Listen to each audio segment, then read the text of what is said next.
到2025年 MC 第11條啦。咁第11條咧就係講到我哋有一條拋物線啦。咁如果英文嘅同學就 parabola 啦。咁拋物線咧佢就 x 二次方 x 平方咧等於負 py 嘅。咁樣咧佢就話 A 咧其實就係呢條拋物線上面嘅一點。咁樣拋物線嗱，我大約俾個圖大家同學仔睇一睇啦。咁樣如果拋物線如果佢係 x 二次啦，即係個二次方係 x 度嘅話咧，咁佢就係我哋平時會常見嘅，即係向上或者向下嘅拋物線嚟嘅。咁樣咁究竟佢嘅結局係向上定向下咧？咁我哋就要睇翻佢呢條式，即係講緊呢一條式裡面究竟有冇負數嘅。即係呢度 y 前面有個負號嘅話咧，咁佢就會係向下噶啦。所以我哋就會見到，因為呢度係有負數，所以咧我哋係開口向下嘅。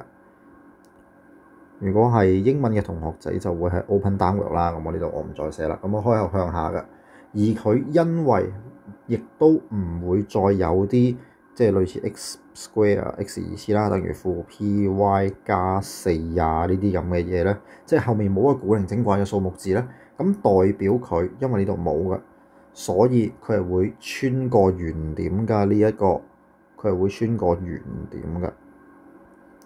咁如果一條拋物線會開口向下穿過原點嘅話咧，其實佢個樣咧就必定係咁樣㗎啦。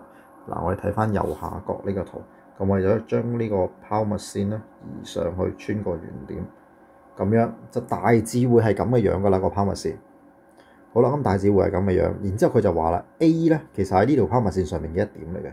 咁 A 嗱，我而家是但當呢一點係 A 啦，咁隨便嘅啫，唔知道嘅我哋。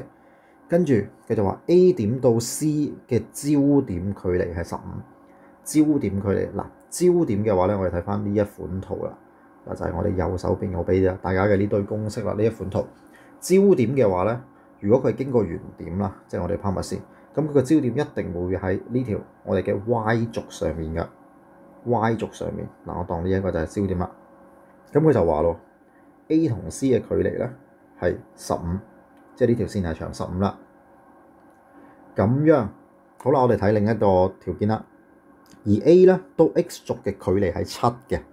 咁到 X 軸嘅距離係7，即係代表 X 軸即係呢一條線啦。咁樣呢度成直角嘅話，佢個距離係7嘅。咁其實呢啲條件俾咗啲咩我哋咧？咁首先第一 A 嘅坐標咧，其實佢俾咗一半我哋㗎 A 嘅坐標。咁佢同 X 嘅距離係7，其實就係代表佢個 Y 坐標會係7嘅。咁佢而家係下面㗎嘛，喺下半橛，所以佢會係-7。佢個 Y 坐標係-7啦。咁樣呢度第一個條件俾咗你啦。咁 C 咧，我哋睇翻 C 嘅坐標咧，其實理論上咧佢都有俾道理嘅。C 嘅坐標第一個就係佢因為喺 Y 軸上面，所以 X 會等於0咯。C 嘅坐標 X 會等於0。咁去到咁而家呢個啦，咁個 Y 坐標同埋 A 嘅 X 坐標點計咧？咁我哋睇翻啦，嗱 A 嘅話咧就相對簡單嘅，因為佢話咧 A 其實係喺呢條拋物線上面噶嘛。咁我哋只要將-7嗱，因為 A 咧係喺 C 呢條拋物線上面噶，所以咧我哋可以將 Y 等於-7代入噶，咁我就會得到 X 二次等於負 P。然之後再-7㗎，咁咪就會得到 x 二次等於7p 啦。咁 x 就會等於根號 7p 啦。咁所以咧 A 嘅坐標咧就會係根號 7p 同埋-7啦。所以 A 咧就會係根號 7p 同埋-7啦。好啦，咁 C 啦喎，咁 C 點啦？嗱 C 點嘅話咧，我哋根據公式啦，嗱焦點嘅公式就會係0a啦。咁因為焦點嘅話咧，焦點嘅公式就係0a啦。咁究竟 A 係乜嘢咧？我哋睇翻條公式，一開頭條方程啦。A 咧其實佢就係講緊，當你嗰條式係 x 平方等於4ay 嘅時候，咁我哋對翻我哋上面呢一條方程咯喎，對翻我哋上面呢條方程，我哋上面呢條方程我而家寫喺下面，對下啲位 x 平方等於負 py 啦。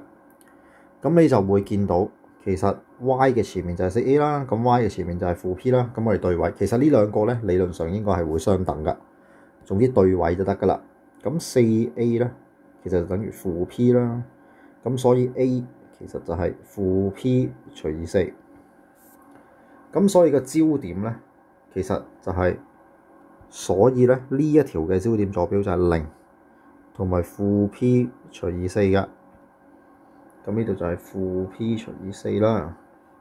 好啦，咁我哋而家用埋最後一條，佢哋嘅距離係15呢個方法，我哋就會計到噶啦。咁佢哋距離15咧，我哋用距離公式啦。